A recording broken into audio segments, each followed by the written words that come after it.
When you work in education leadership, you don't get off at 5 o'clock. Your mind is always on the clock, thinking of ways to solve problems for your students, parents, and teachers. On the Clock is your go-to podcast to learn valuable insights from education leaders across the United States. I'm your host, Todd Dallas Lamb, former White House appointee to the U.S. Department of Education, and we are now on the clock. This week, been asked to do some interviews with some partners of PowerSchool. PowerSchool is in Seattle. As you're hearing this, we are in the great city, beautiful city of Seattle for their EDGE conference, where all their partners from across the country come and meet and talk and discuss and collaborate. And with me as my guest today is Dereck Rhoads, the Executive Director of the International Schools of the Americas. Dereck, we've known each other 14 years. We've got to stop meeting like this. How are you? I'm good. Thank you. And tell me first, when I first met you, you were a superintendent in Beaufort, South Carolina.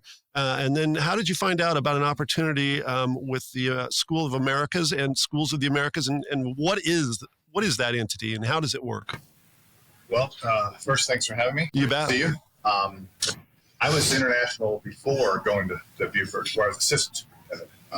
Thankfully, I didn't have to have that responsibility of the whole district, but and curriculum instruction, special education, all things. And that was actually my first stint in public education. I'd been in private education, international education previously. My wife and I went to Brazil in the 90s. Little known fact of these international schools, many people think about the Department of Defense schools, but don't realize there's a whole other set of schools, international schools, that serve American citizens. Curriculum is in English, and the language of instruction's English. It's a school where learning happens in English to meet the needs of the families who need an English-speaking school to send their children to while they're abroad.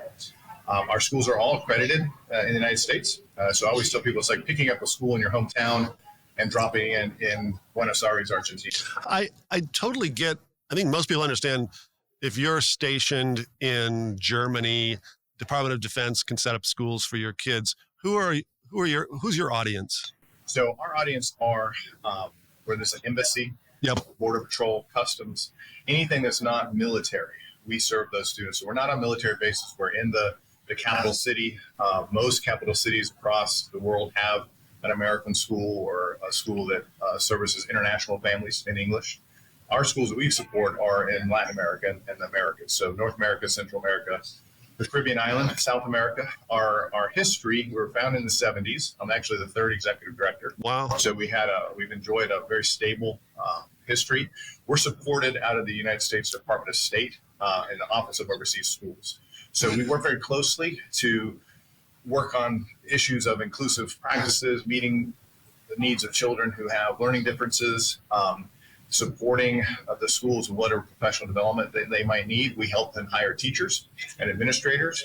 We ship school supplies to them, so if they can't get textbooks or iPads or if there's something they need for their classroom, we support them in that way. We have a freight forwarder and shipping out of Miami. And the biggest thing we do is professional development and strategic partnerships, so the American International Schools in the Americas is a membership organization. We have about 70 schools who are partners with us, or members with us, and we serve a variety of needs that they might have. And one of those biggest needs, which leads me to be here for this PowerSchool conference, is strategic partners for student information systems, learning management systems, and all the programs that are needed by a school to run a school, the grading software, to be able to send transcripts to universities, all the things that a school in the United States would need. Schools need those services as well. And been really pleased with the partnership with PowerSchool, the team. We are not even a year into the partnership. We've had several of our schools take advantage of either training, particular services and the software that they do, from admissions, e-collect.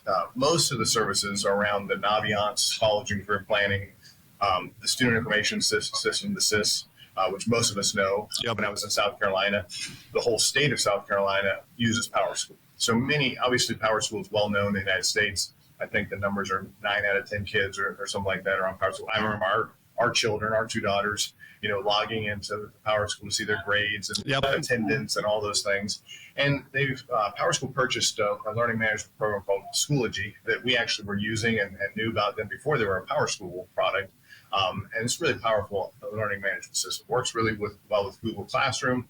And so wherever a school is on their continuum of the products and services they have in place to meet the needs of enrolling children, tracking children's attendance and communicating with parents what the grades are and all those things, our schools need those too. So we're really happy at AMISA to be able to have a strategic partnership with PowerSchool to provide this at a discount. So our schools all get PowerSchool at a discounted price because they work through us, because of our strategic partnership. It's funny. You made an interesting point. 15 years ago, 10 years ago, if you'd asked me to give you an essay on what PowerSchool does, I would have just said the SIS. They're fairly well known for that. As you said, they won a number of state deals. As you walk around this week at the EDGE conference, you really get a sense of how much they have grown in just the time that you and I have known each other. Yeah. I was looking at their Power Buddy AI tool. I mean, everybody's trying to work with generative AI to put some kind of an option into the whatever service they have. I mean, every company is trying to obviously take advantage of that technology and see how it can make their product and service better. For me, I was a high school principal, and I used to have to run reports, who was absent third period, who didn't take attendance today, and to just be able to ask Power Buddy, tell me which students were absent last week, Tuesday, fourth period, because you needed to run some report to find out if a subset of kids needed an intervention or whatever it might be. The ability just to ask AI to pull some of those reports. I mean, I think that's a time saver.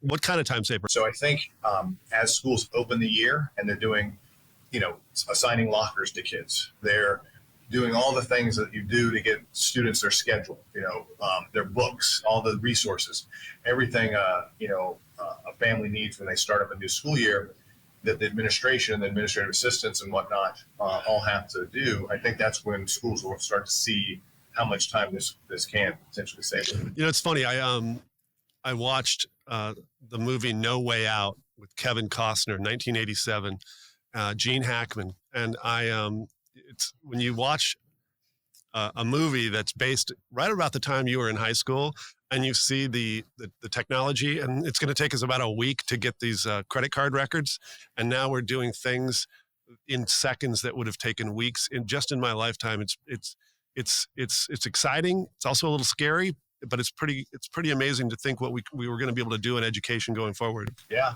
one of the big offerings we're doing this year is our AI in Education badge.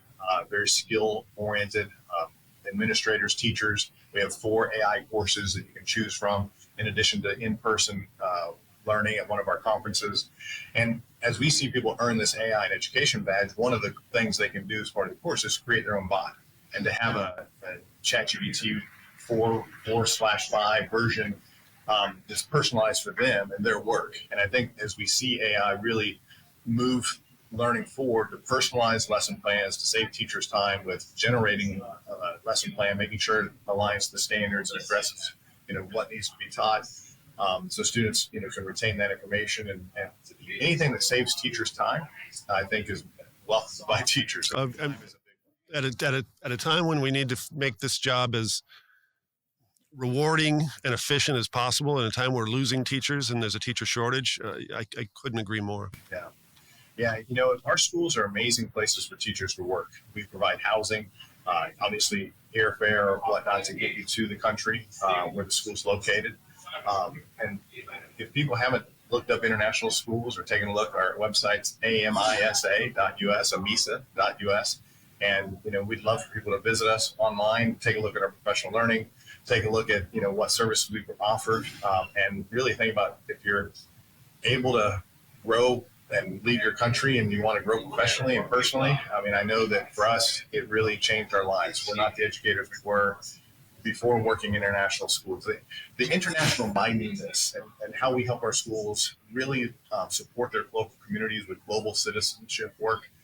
We have moved all of our reserve investings to green sustainable investing platforms to meet our missions, and really trying to live into what we're all about, internationally mindedness, making world a better place through global connectedness. And it's an exciting time in education. When you hire teachers for AMISA, do you have flexibility on certification? What are the requirements to be one of your teachers? We do need teacher certification, Yep. Just like you're a teacher in the United States. So we need the same requirements that you're teaching in the U.S., but we need you to be open-minded and say, yeah, I think I'd be willing to leave my home country and go live in Argentina or live in Colombia or live in Brazil. My wife and I were 7 years in Brazil, Brasilia, the capital, and then we were 5 years in Monterrey, Mexico. So after 12 years, we moved back to the United States, and then I was fortunate enough to move into this position. I'm going into year 7. Can't believe it. It's great. You were telling me we're at the EDGE conference in Seattle, but you have your own conference, and it moves around internationally as well, doesn't it? It does. We have in October we're in Buenos Aires, and then the next year we're in Cartagena, Colombia, for our leadership conference, and then we have our teacher conference in the second half of the year, and we'll be in Panama this next year. And we haven't decided the location for the following year for 26, but it's a great thing to be able to bring teachers together from our schools all through the region. Sure. Coming together and be able to learn together, be motivated, connected together, and be supportive in the work they do. How do you like Seattle? First time in the Pacific Northwest. Yeah. Beautiful state. As I mentioned, my wife and I were able to come in over the weekend and went to Oregon and then drove up from Portland. It's really beautiful. It's 72 degrees yesterday, and my business partner who's from Florida was complaining about how it was just too damn cold. And I was like, "You're crazy. I've had enough humidity on the East Coast to last a lifetime." Yeah, different climate for sure to not have that humidity. It's been we've only been here a day or whatnot, and it's a lovely city. I never had a chance to come to Seattle before, but just the Pacific Northwest, it was always a place I wanted to be able to visit. So I was glad to be able to come, and they invited me to attend PowerSchool, and I was happy to be able to accept that invitation and travel up here. And good to see you, participate in this chat with you, and have people understand what we're doing with PowerSchool. It's for me, it's all about value. I want to have value added to the schools. Yep. And support. So if our schools can go get a product that they need and want at a lower cost because of our strategic partnership with PowerSchool, that's a win-win-win. It's a win for PowerSchool to be able to help and support the school. It's a win for the school to get a product and service that they need to make their work with students and families better. And it's a win for our association because we're able to make that partnership. Tell our listeners one more time how they can reach out to AMISA. Yeah, check us out online, all social, Instagram and whatnot, LinkedIn. It's AMISA, American International Schools in the Americas. AMISA.us is the website, and be happy to field any questions. My email is on there. It's Dereck@AMISA.us. And take a look at what we do. And if you're interested in international education, international mindedness, if you're doing work, many U.S. school districts through International Baccalaureate and an approach on global citizenship need support in international mindedness as well. We have opportunities for them to engage with us and be happy to support how we can.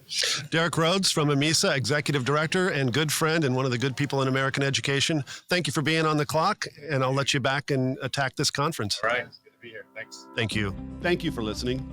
If you enjoyed this conversation, subscribe to our YouTube channel and find us on your favorite podcast platform. On the Clock is part of the Strategos Podcast Network. To view the entire lineup of shows, please visit us at strategosgroup.com. See you next time.